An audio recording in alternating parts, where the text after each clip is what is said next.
dari para ahli, para ilmuwan. Tinggal tergantung dengan skill mereka masing-masing. Gitu. Bapak-bapak dan saudara ibu yang hadir pada malam hari ini, dengan adanya wabah virus corona yang menimpa di seluruh dunia ini sampai saat ini belum ada yang menemukan penyebabnya itu apa. Coba sampean-sampean yang setiap harinya berhubungan dengan HP, apakah sudah ada yang menegaskan bahwa virus corona ini penyebabnya ini, asalnya dari ini? Itu kalau menurut pribadi saya, sepengetahuan saya, itu belum ada. Dan yang namanya virus itu sangat-sangat tidak bisa kita lihat. Bahkan kadang-kadang memakai alat pun itu kadang-kadang tidak terlihat. Gitu. Kembali dengan penemuan-penemuan para ahli, itu pendapatnya berbeda-beda. Bisa iya, bisa juga tidak. Yang tahu hanya Allah Subhanahu wa Ta'ala. Tapi hadirin dan hadirat yang hadir pada malam hari ini, saya mengutip dari sebuah hadis Rasulullah SAW, bahwasanya suatu ketika Rasulullah SAW sedang berkumpul di dalam satu majelis dengan para sahabat. Di situ Rasulullah SAW bercerita atau memberitahukan kepada seluruh para sahabat yang kumpul pada majelis itu, yaitu tentang hari akhir.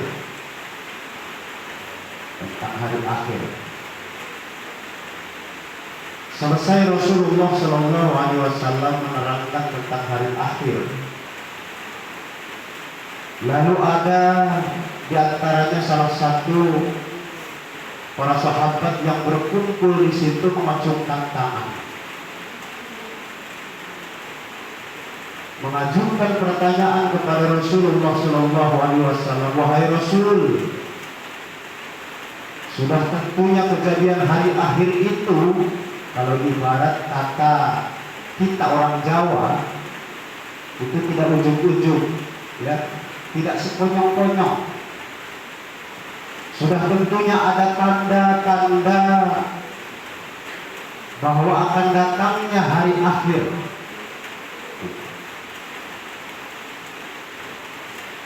Lalu Rasulullah SAW menjawab, iya. Sebelum datang hari akhir, di situ ada tanda-tanda yang timbul. Ada beberapa tanda-tanda yang timbul ketika sebelum datangnya hari akhir. Yang pertama, kata Rasulullah SAW, menegaskan kepada para sahabat yang berkumpul di situ, salah satunya adalah tanda hari akhir itu akan datang, bahwasanya pada suatu saat nanti manusia, maaf, di sini Rasulullah menjawab bukan umatku. Kalau Rasulullah menjawab umatku, itu hanya sebagian. Ini Rasulullah menjawab pada suatu saat nanti manusia, artinya menyeluruh dari ujung barat sampai ke ujung timur. Pada suatu saat nanti apabila manusia hatinya sudah diliputi dengan rasa takut yang tidak beralasan. Gitu. Mudah-mudahan hal ini terjadi. Ini bukan suatu tanda hari akhir akan datang, mudah-mudahan. Tetapi saya mengutip dari hadis Rasulullah Sallallahu Alaihi Wasallam, begitulah penjelasannya. Apabila suatu saat nanti manusia hatinya sudah diliputi dengan rasa takut yang tidak beralasan, sehingga mereka hanya bisa berkata kenapa, kenapa, dan kenapa. Ada apa, dan ada apa. Gitu. Yang kedua, jawab Rasulullah Sallallahu Alaihi Wasallam, suatu tanda hari akhir akan datang adalah terputusnya tali silaturahmi.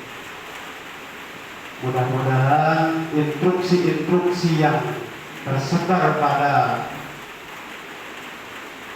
sekarang ini itu bukan suatu tanda hari akhir akan datang. Mudah-mudahan hanya untuk sementara saja.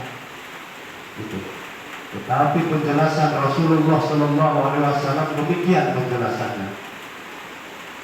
Terputusnya tali silaturahmi. Itu. Sehingga manusia sibuk dengan urusannya sendiri-sendiri. Itu yang kedua. Yang ketiga, kata Rasulullah Sallallahu Alaihi Wasallam, salah satu tandanya bahwa hari akhir itu akan datang adalah apabila manusia sudah menjauh dari ulama dan mereka lebih mempercayai kabar-kabar yang tidak jelas kebenarannya. Mudah-mudahan hal yang terjadi sekarang ini bukan suatu tanda bahwa hari akhir itu akan datang. Mudah-mudahan. Tetapi inilah keadaan yang kita rasakan pada kesempatan ini.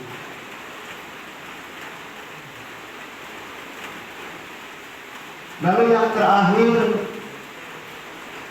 para sahabat bertanya lagi, wahai Rasul, lalu siapa manusianya yang tegar, yang tenang menghadapi hal-hal semacam itu, menghadapi hari akhir itu akan datang? Kata Rasul, umatku yang selalu mendekatkan diri kepada Allah Subhanahu wa Ta'ala. Mereka tidak akan gentar, tidak akan merasa ketakutan dengan adanya tanda-tanda itu. Dan mereka selalu berprinsip, la takhaf wa la tahzan innallaha ma'ana. Tidak takut dan tidak pula bersedih hati, sesungguhnya Allah bersama kita.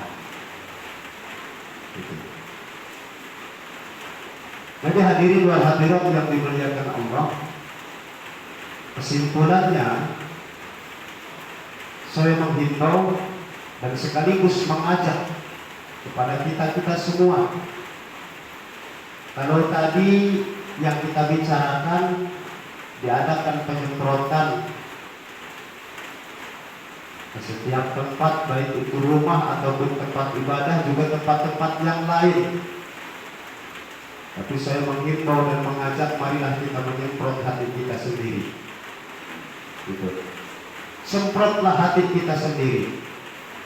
Mari berintrospeksi diri, bermuhasabah diri kita masing-masing. Berhitung, sudah berapa dosa yang kita lakukan, sudah berapa banyak kesalahan yang kita perbuat, baik kesalahan terhadap Allah, baik kesalahan terhadap diri kita sendiri, baik kesalahan kepada seluruh manusia yang ada di sekitar kita. Insya Allah dengan hal itu, apapun yang terjadi, seperti kesempatan ini, seperti sekarang ini yang kita alami, Allah akan segera mencabut wabah tersebut.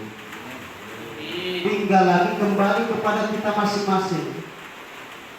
Mari kita berusaha berintrospeksi diri untuk menumbuhkan pendekatan diri kita kepada Allah Subhanahu wa Ta'ala dan berpegang teguh berprinsip la takhaf wa la tahzan innallaha ma'ana. Tidak perlu takut dan tidak pula bersedih hati, sesungguhnya Allah bersama kita. Hadirin wal hadirat yang dimuliakan Allah, mudah-mudahan hadis Rasulullah Sallallahu Alaihi Wasallam yang saya jelaskan secara singkat tadi bisa menjadi solusi,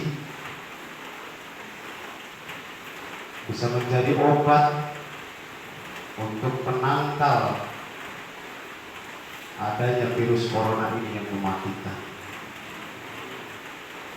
Selanjutnya, hadirin wal hadirat yang dimuliakan Allah, memang virus tidak mengenal itu siapa. Virus tidak mengenal pejabat, tidak mengenal rakyat, tidak mengenal awam, tidak mengenal ustaz. Itu apabila Allah berkehendak, virus itu harus ditempelkan kepada mereka yang dikehendaki Allah, itu pasti nempel. Kematian secara kasarnya, walaupun enggak kena virus, orang kalau memang sudah waktunya mati, mati. Bagaimana dengan instruksi pemerintah? Kita kadang-kadang berpendapat serba salah, ya, serba salah. Alangkah dibesar-besarkannya persoalan ini. Tetapi ini tidak bisa kita bantah karena memang ini sudah waktunya. Sudah waktunya. Pemerintah bersikeras memberikan instruksi kepada kita semua agar supaya menjaga jarak, agar supaya mengurangi perkumpulan-perkumpulan itu untuk mengantisipasi siapa tahu barangkali gitu. Dan juga itu tidak perlu kita bantah, tidak perlu kita bantah, karena Al-Quran menegaskan atiullah wa rasul wa ulil amri minkum. Taatlah kepada Allah dan taat kepada Rasul, juga taat kepada para pemimpin di antara kamu sekalian. Jadi kalau kata pemerintah demikian, itu harus kita ikuti. Itu harus kita ikuti. Cuma ada salah satu instruksi yang sampai pada saat ini saya belum menemukan jawabannya. Itu salah satunya ada kabar, ada informasi sholat Jumat di Pendi. Nah, ini itu kabarnya MUI yang menginstruksikan demikian. Apakah saya yang membacanya belum sampai ke hal itu? Apakah bagaimana, saya juga kurang tahu. Sampai saat ini saya belum menemukan jawabannya. Cuman yang pernah saya kaji, ada beberapa hal larangan untuk melaksanakan sholat Jumat itu pun secara pribadi, tidak secara umum. Tidak secara umum. Sholat Jumat di Pendi, masjid selama ini tidak boleh dipakai untuk melaksanakan sholat Jumat. Itu yang sangat saya sayangkan. Padahal kalau saya baca melalui proses hukumnya itu wajib. Cuma ada pengecualian di situ, terkecuali ada beberapa hal yang boleh tidak melaksanakan sholat Jumat. Salah satunya adalah apabila usia sudah terlalu tua sehingga berjalan untuk menempuh ke masjid susah. 1. 2. Apabila dalam keadaan sakit sehingga tidak sanggup atau tidak mampu untuk melangkahkan kaki untuk berjalan menuju masjid. Itu. Yang ketiga, apabila ada halangan mengenai cuaca, seumpama sewaktu mau berangkat sholat Jumat di situ ada hujan deras, ada angin ribut, sehingga khawatir kalau berangkat Jumatan nanti ketimpa pohon atau bagaimana. Itu 3 hal yang boleh tidak melaksanakan Jumatan. Selebihnya dari itu diwajibkan. Nah, ini instruksinya sholat Jumat itu dipendek. Itu yang sangat saya sayangkan. Cuman saya juga tidak bisa membantah kemungkinan mereka lebih pintar mengajinya daripada saya. Seharusnya, kalau menurut hemat saya, apakah tidak ada cara lain selain dari menyetop atau tidak memperbolehkan masjid untuk diaktifkan sholat Jumat? Gitu. Kalau urusan sholat-sholat yang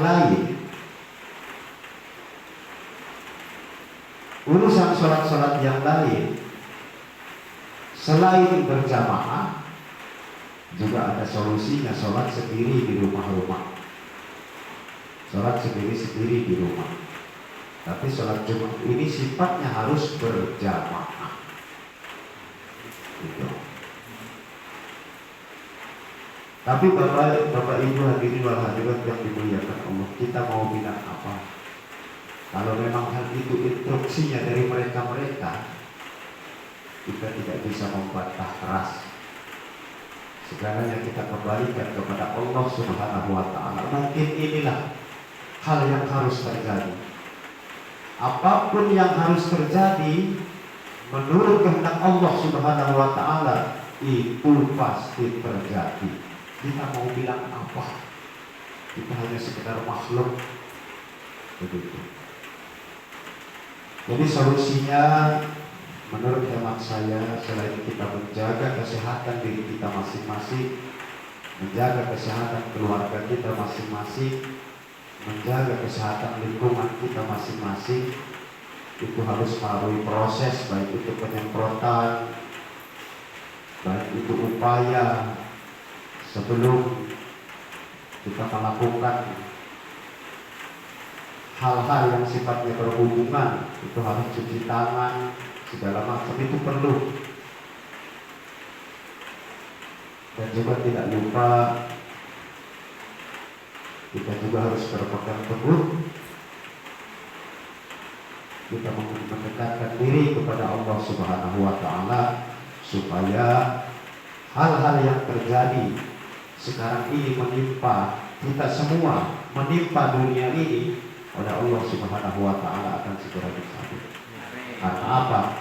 Kita harus berprinsip dan berteguh bahwasanya inna lillahi wa inna ilaihi raji'un. Segala sesuatunya datang dari Allah, sudah kehendak Allah, dan pada akhirnya akan dikembalikan kepada Allah Subhanahu wa Ta'ala. Ini hadirat yang dimuliakan Allah, kita memohon kepada Allah Subhanahu wa Ta'ala, semoga kita semua senantiasa diberi keberkahan, kekuatan, kesehatan, keselamatan baik lahir kita maupun batin kita. Semoga kita semua dan wabah yang menimpa dunia ini yaitu virus corona oleh Allah Subhanahu wa taala akan segera dicabut sehingga manusia di seluruh dunia ini kembali tidak mempunyai pemikiran rasa takut tentang hal itu. A'udzu billahi minasyaitonir rajim. Bismillahirrahmanirrahim. Allahumma shalli wa sallim wa barik ala sayyidina wa maulana Muhammadin wa ala ali sayyidina Muhammad sayyidil awwalin wal akhirin wa sallim wa radhiyallahu tabaraka wa ta'ala an saadatina ashabi Rasulillah ajma'in walhamdulillahi rabbil alamin. Amin. Syakirin Abdul Na'im hamdan yuqi ni'amahu wa yukafi mazida ya rabbana lakal hamdu kama yanbaghi li jalali wajhikal karim wa 'azimi sultanik. اللهم صل على محمد صلاة تنجينا بها من جميع الأحوال والآفات وتقضي لنا بها جميع الحاجات وتطهرنا بها من جميع السيئات وترفعنا بها عندك أعلى الدرجات وتبلغنا بها أقصى الغايات من جميع الخيرات في الحياة وبعد الممات. اللهم صل صلاة كاملة وسلم سلاما تاما على سيدنا محمد الذي من خالق الفقاد وتنفرج به القراب وتقضى به الخوائج وتنور به الغائب وحسن الخواتم ويستسقى معه بوجهه الكريم وعلى آله وصحبه في كل لمحة ونفس في آداب كل معلوم له. اللهم اغفر لنا ذنوبنا ولوالدينا وارحمهما كما ربيانا صغيرا ولجميع المسلمين والمسلمات والمؤمنين والمؤمنات الأحياء منهم والأموات برحمتك يا أرحم الراحمين. آمين. ربنا ظلمنا أنفسنا وإن لم تغفر لنا وترحمنا لنكونن من الخاسرين. اللهم إنا نسألك السلامة في الدنيا والآخرة وعافية في الجسد وزيادة في العلم وبركة في الرزق وتوبة قبل الموت ورحمة عند الموت ومغفرة بعد الموت. اللهم هون علينا في سكرات الموت والنجاة من النار والعفو عند الحساب. اللهم ادفعنا الولا والبلاء والفحشاء والمنكر والبغي والسيوف والمختلفات والشدائد والمحن ما ظهر منها وما بطن من بلادنا هذا خاصة ومن بلاد المسلمين عامة إنك على كل شيء قادر. ربنا آتنا في الدنيا حسنة وفي الآخرة حسنة وقنا عذاب النار. وصلى الله على سيدنا محمد النبي الأمي وعلى آله وصحبه وسلم. سبحان ربك رب العزة عما يصفون وسلام على المرسلين والحمد لله رب العالمين. قراءة الفاتحة. أعوذ بالله من الشيطان الرجيم. بسم الله الرحمن الرحيم. الحمد لله رب العالمين الرحمن الرحيم مالك يوم الدين. إياك نعبد وإياك نستعين اهدنا الصراط المستقيم صراط الذين أنعمت عليهم غير المغضوب عليهم ولا الضالين. آمين يا الله يا رب العالمين. Assalamualaikum warahmatullahi wabarakatuh. Waalaikumsalam.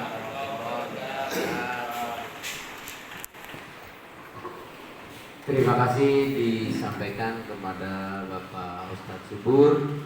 Mudah-mudahan dengan siraman